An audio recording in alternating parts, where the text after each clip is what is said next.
Assalamualaikum warahmatullahi wabarakatuh. Salam sehat, salam sejahtera, dan salam bahagia. Sehat, sejahtera, bahagia buat kita semuanya. Bismillahirrahmanirrahim. Alhamdulillahirabbil alamin. Asyhadu alla ilaha illallah wa asyhadu anna Muhammad Rasulullah. Allahumma sholli wa sallim ala sayyidina Muhammad ala ali sayyidina Muhammad. Sahabat yang dirahmati Allah, mudah-mudahan selalu dalam lindungan Allah Subhanahu wa taala, diberikan kesehatan, keselamatan, keluarga yang sakinah mawaddah warahmah, rezeki yang halalan thayyibah, serta nanti akhirnya kita dapat husnul khotimah. Amin, amin, ya Allah, ya Rabbal Alamin. Sahabat yang dirahmati Allah, beriman kepada hari akhir dan kejadian yang ada padanya merupakan salah satu rukun iman yang wajib diyakini oleh setiap muslim. Untuk mencapai kesempurnaan iman terhadap hari akhir, maka semestinya setiap muslim mengetahui peristiwa dan tahapan yang akan dilalui manusia pada hari akhir tersebut. Di antaranya yaitu masalah hisab atau perhitungan yang merupakan maksud dari iman kepada hari akhir.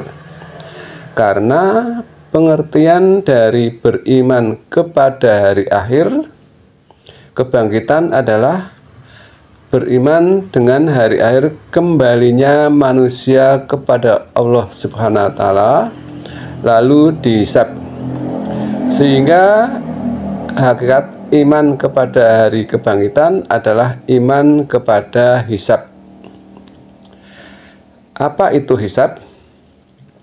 Pengertian dari hisab. Pengertian hisab di sini adalah peristiwa Allah menampakkan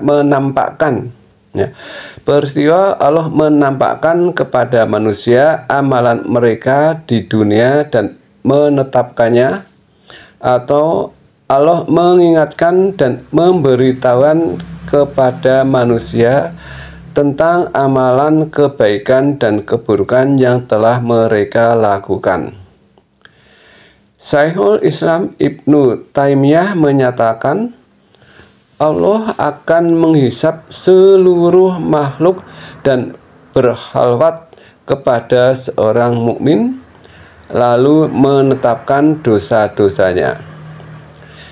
Kemudian juga Syekh Salih Ali Syekh mengomentari pandangan ini dengan menyatakan bahwa inilah makna al-muhasabah atau proses hibah. Demikian juga Syekh Ibnu Utsaimin menyatakan muhasabah adalah proses manusia melihat amalan mereka pada hari kiamat. Hisab menurut istilah akidah memiliki dua pengertian. Pengertian yang pertama adalah al-ard. Al-ard, penampakan dosa dan pengakuan, mempunyai dua pengertian, yaitu pengertian umum dan khusus. Pengertian umum yaitu seluruh makhluk ditampakkan di hadapan Allah Subhanahu wa taala dalam keadaan menampakkan lembaran amalan mereka. Ini mencakup orang-orang yang dimunakasyah hisabnya dan yang tidak dihisab.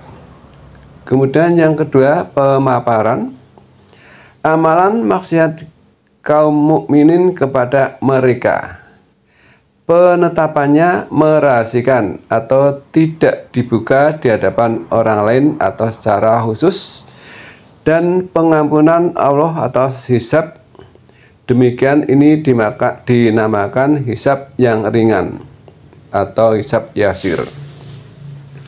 Kemudian yang kedua, munaqasyah. diperiksa secara sungguh-sungguh. Dan inilah yang dinamakan dengan hisab atau perhitungan antara kebaikan dan keburukan. Untuk itulah Syekhul Islam menyatakan hisab dapat dimasukkan sebagai perhitungan antara amal kebajikan dan amal keburukan, dan di dalamnya terkandung pengertian munakasyah, juga dimasukkan dengan pengertian pemaparan dan pemberitahuan amalan-amalan terhadap pelakunya. Rasulullah SAW menyatakan di dalam sabdanya, barang siapa yang dihisab maka ia tersiksa. Aisyah bertanya, bukankah Allah telah berfirman, maka ia akan diperiksa dengan pemeriksaan yang mudah? Maka Rasulullah SAW menjawab, hal itu adalah aurat, namun barang siapa yang dimunakasyah hisabnya, maka ia akan binasa. Hisab itu pasti ada. Kepastian adanya hisab ini telah dijelaskan di dalam Al-Quran dan As-Sunnah. Firman Allah Subhanahu wa Ta'ala yang artinya, adapun orang yang diberikan kitabnya dari sebelah kanannya, maka ia diperiksa dengan pemeriksaan yang mudah. Adapun orang yang diberikan kitabnya dari belakang, maka dia akan berteriak, celakalah aku, dan dia akan masuk ke dalam api yang menyala-nyala, yaitu api neraka. Sesungguhnya kepada kamilah kembali mereka. Kemudian sesungguhnya kewajiban kamilah menghisab mereka.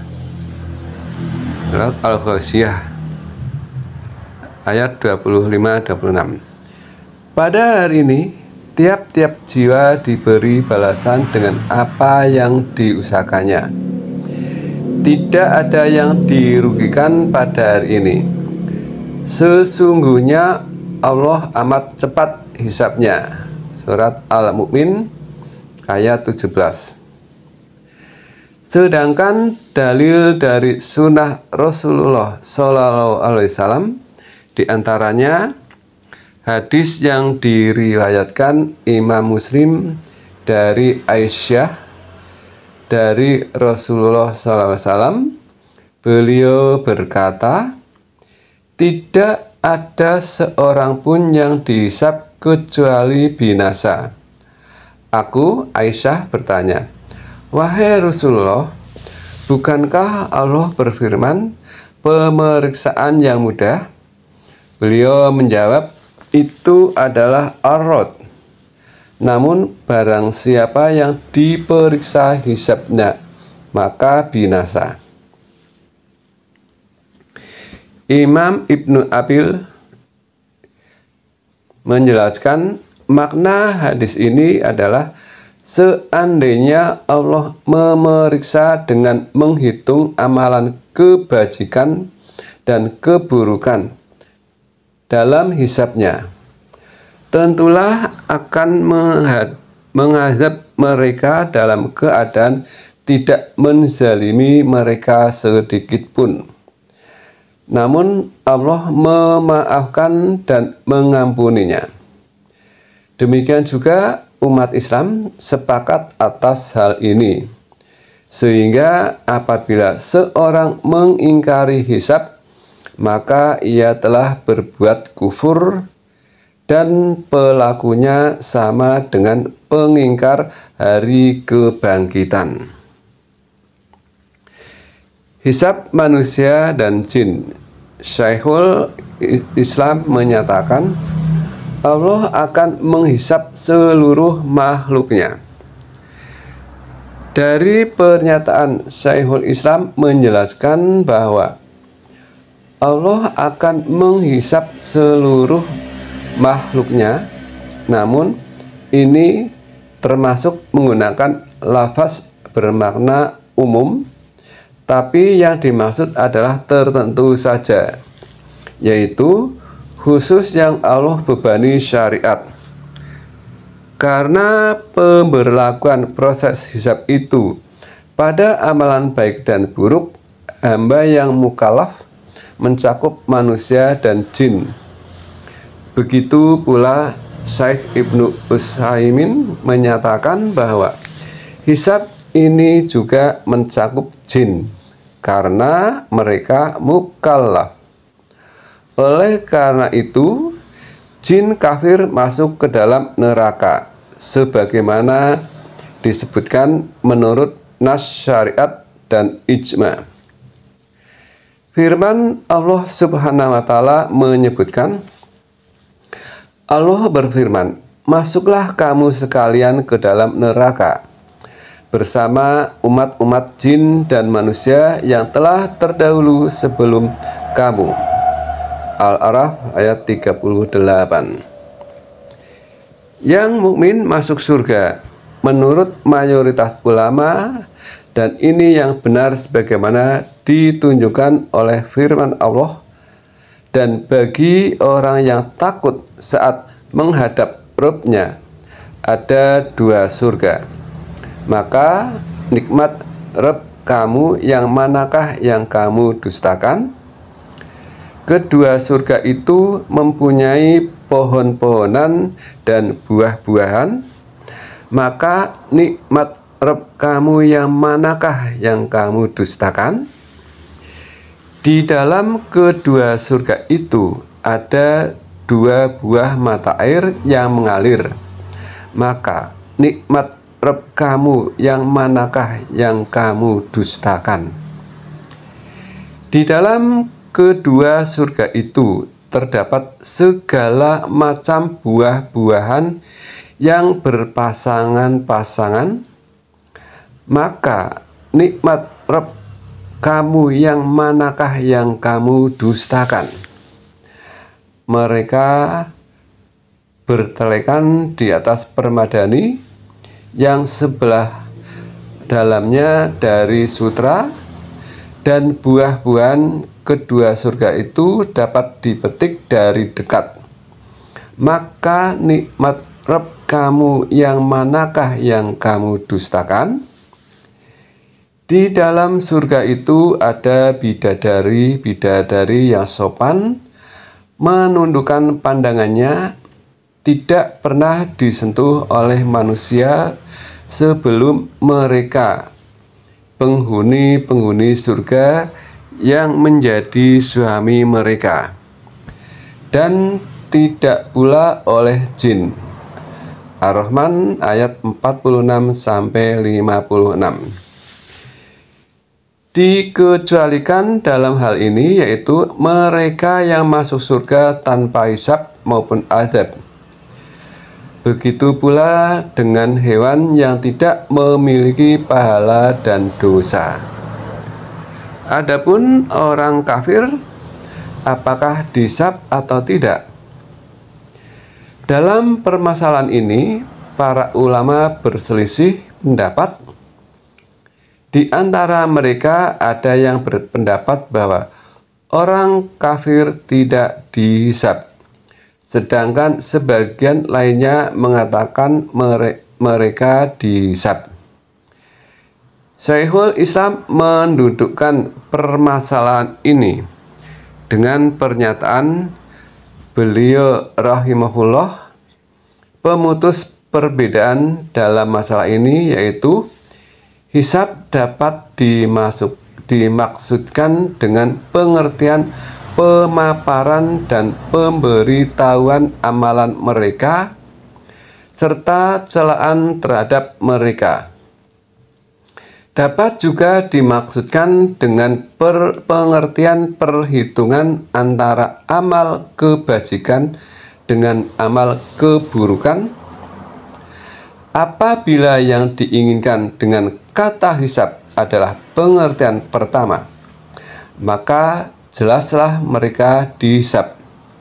Namun, apabila dengan pengertian yang kedua, maka bila dimaksudkan bahwa orang kafir tetap memiliki kebajikan yang menjadikannya pantas masuk surga, maka pendapat demikian ini jelas keliru.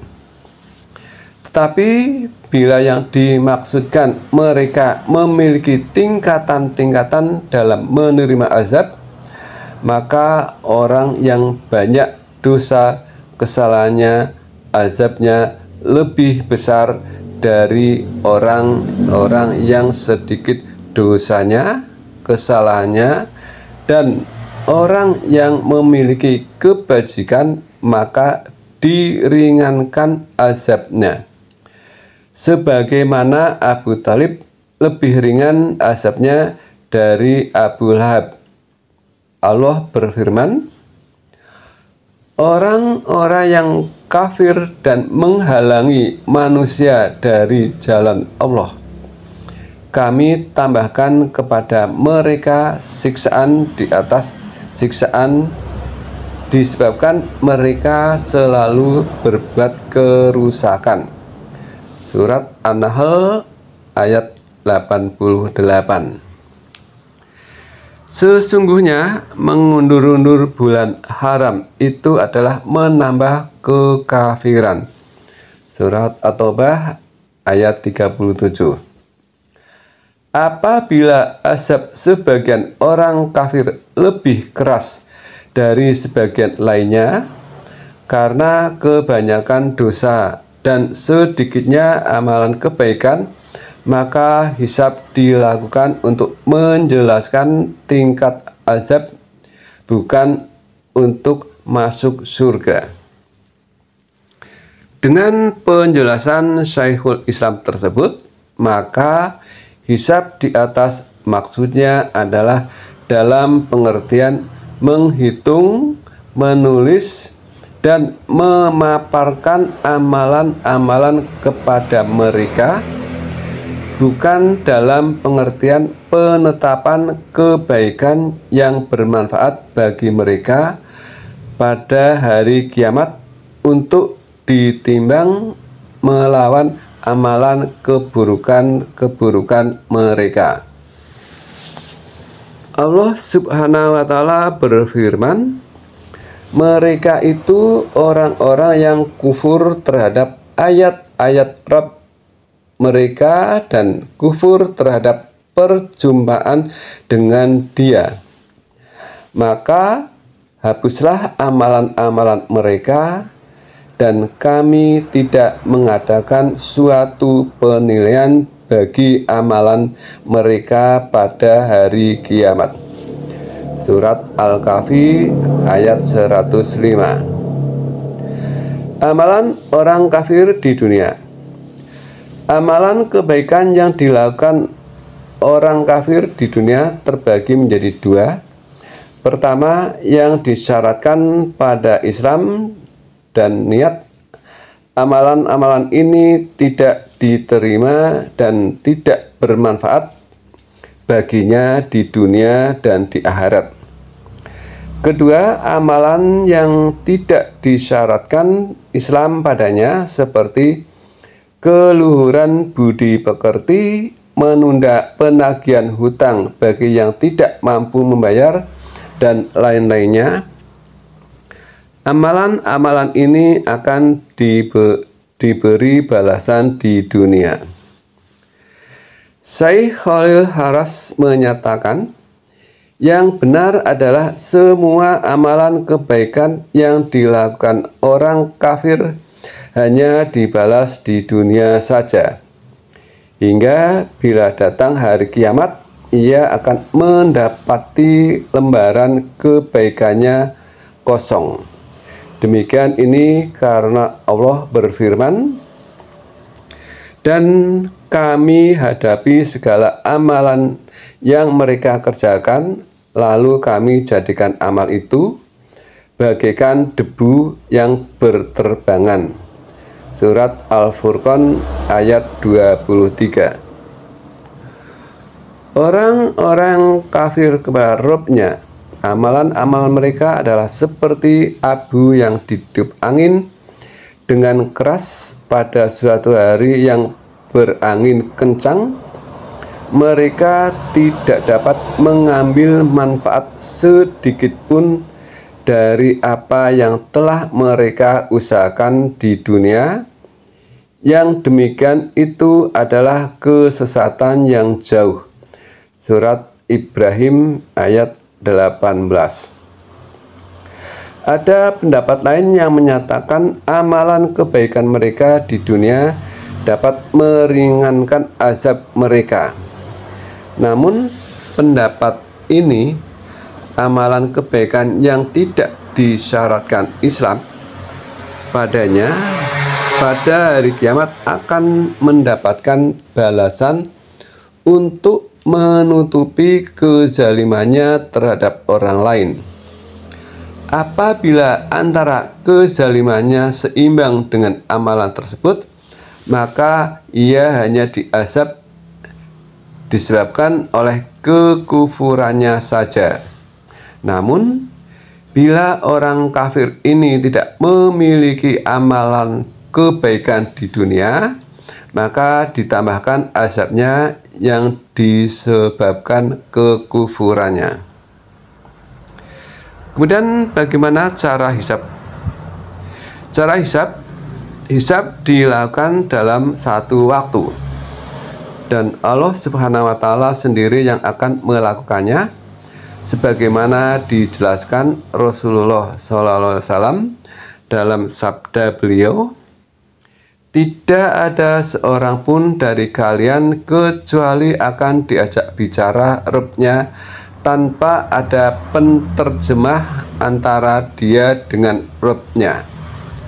Lalu ia melihat ke sebelah kanan, hanya melihat amalan yang pernah dilakukannya, dan ia melihat ke kiri, hanya melihat amalan yang pernah dilakukannya. Lalu melihat ke depan, kemudian hanya melihat neraka ada di hadapannya. Kemudian diberikan kitab yang telah ditulis malaikat agar dibaca dan diketahui oleh setiap orang. Firman Allah Subhanahu wa Ta'ala menyebutkan, "Dan diletakkanlah kitab, lalu kamu akan melihat orang-orang yang bersalah ketakutan terhadap apa yang tertulis di dalamnya, dan mereka berkata, 'Aduhai celaka kami. Kitab apakah ini yang tidak meninggalkan yang kecil dan tidak pula yang besar, melainkan ia mencatat semuanya, dan mereka mendapati apa yang telah mereka kerjakan ada tertulis, dan Rabb-mu tidak menganiaya seorang jua pun." Surat Al-Kahfi ayat 49.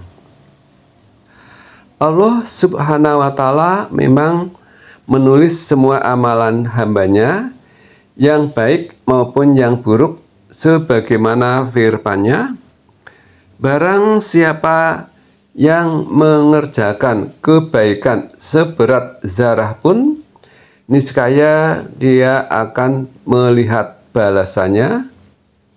Dan barang siapa yang mengerjakan kejahatan seberat zarah pun, niscaya dia akan melihat balasannya pula." Surat Al-Zalzalah ayat 78. Pada hari ketika mereka dibangkitkan Allah semuanya, lalu diberitakannya kepada mereka apa yang telah mereka kerjakan. Allah mencatat amal perbuatan itu, padahal mereka telah melupakannya, dan Allah Maha menyaksikan segala sesuatu. Surat Al-Mujadilah ayat 6. sehingga seluruh pelaku perbuatan melihat amalannya dan tidak dapat mengingkarinya, karena bumi menceritakan semua amalan mereka. Begitu pula seluruh anggota tubuh pun bercerita tentang perbuatan yang telah ia lakukan.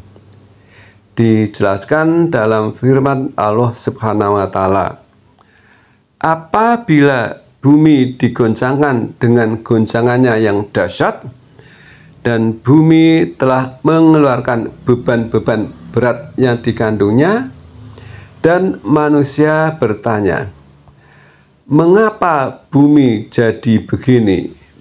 Pada hari itu bumi menceritakan beritanya.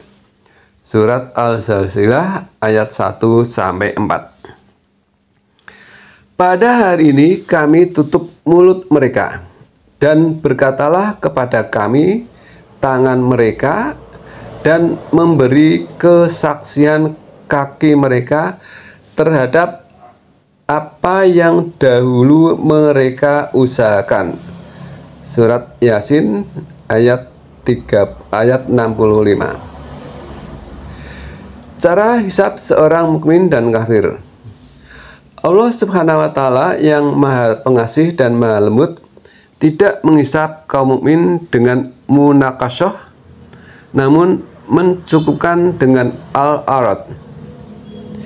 Dia hanya memaparkan dan menjelaskan semua amalan tersebut di hadapan mereka, dan dia merahasiakannya. Tidak ada orang lain yang melihatnya. Lalu Allah berseru, telah aku rahasiakan hal itu di dunia, dan sekarang aku ampuni semuanya. Demikian dijelaskan Rasulullah SAW dalam hadis Ibnu Umar. Beliau berkata, aku telah mendengar Rasulullah SAW bersabda, sesungguhnya Allah mendekati seorang mukmin, lalu meletakkan padanya sitar dan menutupinya dari pandangan orang lain. Lalu Allah berseru, tahukah engkau dosa ini? Tahukah engkau dosa itu?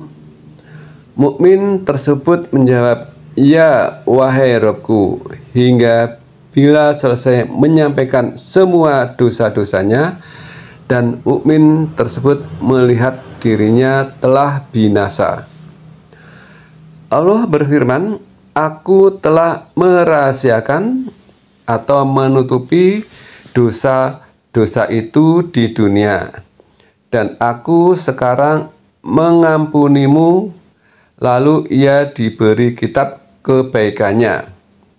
Sedangkan orang kafir dan munafik, maka Allah berfirman, orang-orang inilah yang telah berdusta terhadap Rabb mereka. Ingatlah kutukan Allah ditimpakan atas orang-orang yang zalim. Hadis riwayat Al-Bukhari. Adapun orang-orang kafir, mereka akan dipanggil di hadapan semua makhluk. Kepada mereka disampaikan semua nikmat Allah, kemudian akan dipersaksikan amalan kejelekan mereka di sana.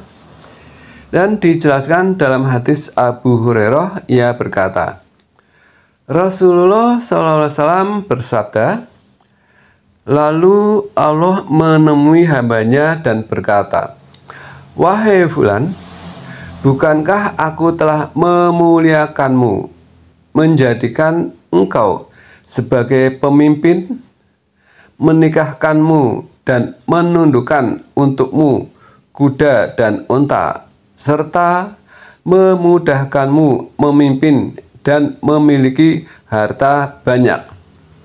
Maka ia menjawab, benar.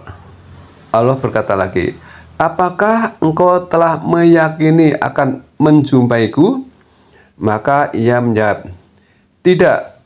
Maka Allah berfirman, "Aku biarkan engkau sebagaimana engkau telah melupakanku." Kemudian Allah menemui orang yang ketiga dan menyampaikan seperti yang disampaikan di atas. Lalu orang itu menjawab, "Wahai Robku, aku telah beriman kepadamu, kepada kitab sucimu dan rasul-rasulmu. Juga aku telah salat, bersedekah." Dan ia memuji dengan kebaikan semampunya. Allah menjawab, "Kalau begitu, sekarang pembuktiannya." Kemudian dikatakan, "Sekarang kami akan membawa para saksi atasmu." Dan orang tersebut berpikir, "Siapa yang akan bersaksi atasku?" Lalu mulutnya dikunci dan dikatakan kepada paha, daging, dan tulangnya, "Bicaralah." Lalu paha, daging, dan tulangnya bercerita tentang amalannya, dan itu untuk menghilangkan uzur dari dirinya. Itulah nasib munafik dan orang yang Allah murkai. Hadis riwayat Muslim. Demikianlah keadaan tiga jenis manusia. Yang pertama, orang mukmin, ia mendapatkan ampunan dan kemuliaan Allah. Yang kedua, seorang yang kafir. Dan ketiga, orang yang munafik. Keduanya mendapatkan laknat dan kemurkaan. Oleh karena itu, bersiaplah menghadapinya dengan mempersiapkan bekal ilmu yang bermanfaat dan amal soleh yang cukup. Memperbanyak mengingat hari perhitungan ini dan melihat kepada amalan yang telah kita perbuat. Mudah-mudahan Allah memberikan taufik kepada kita semuanya untuk memperbanyak bekal yang nantinya dengan bekal tersebut kita menghadap Sang Pencipta dan mendapat keridhoannya. Sahabat yang dirahmati Allah, silakan di-share, mudah-mudahan menjadikan amal jariah. Sebagaimana dikatakan bahwa apabila kita memberikan petunjuk atau memerintahkan kebaikan kepada seorang dan orang itu melakukan kebaikan tersebut, maka orang itu akan mendapatkan pahala tanpa harus mengurangi pahala yang melakukannya. Sekian, ada kesalahan dan kekurangannya, mohon untuk bisa dimaafkan. Terima kasih dan wassalamualaikum warahmatullahi wabarakatuh.